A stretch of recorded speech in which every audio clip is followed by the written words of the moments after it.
Hi everyone! Panibagong araw na naman, panibagong vlog na naman po ang ating gagawin. Samahan niyo ako sa aking journey dito sa syudad. Ako nga po pala ay taga-probinsya na piniling magtrabaho dito sa Manila. Sa kadahilanang mas malaki ang sahod at mas maganda ang oportunidad dito sa Manila.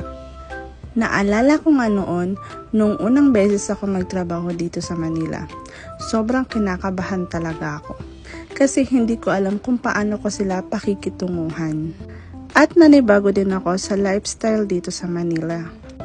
Buti na nga lang, mabilis akong nakapag-adjust. Kaya eto, sanay na ako sa hassle ng city life. Maaga nga ako nakarating ng opisina kaya naisipan kong maglagay ng sunscreen.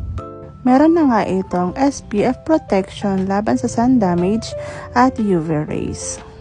So ayan, bago nga namin simulan ang nakaka-stress na araw, talaga namang hindi mawawala sa morning routine namin ang magkape. Literal na coffee is life kami. Hindi talaga nawawala yan sa aming morning routine. So habang nga naglalagay kami ng malamig at mainit na tubig sa aming kanya-kanyang tumbler at kanya-kanyang baso is talaga namang nagkukwentuhan talaga kami dyan.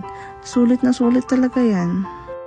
Pagkatapos ko nga lagyan ng malamig na tubig yung aking tumbler, isinunod ko naman yung aking baso para lagyan siya ng mainit na tubig.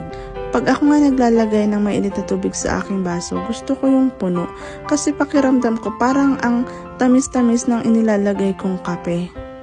So eto guys, etong kape nga pa lang ito, sarap na sarap ako dito kasi para siyang creamy sa panlasa ko.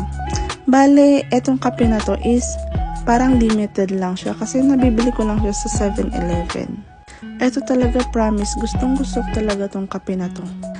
Talagang nanamnamin ko talaga siya once na nakahigop na ako ng kape na yan.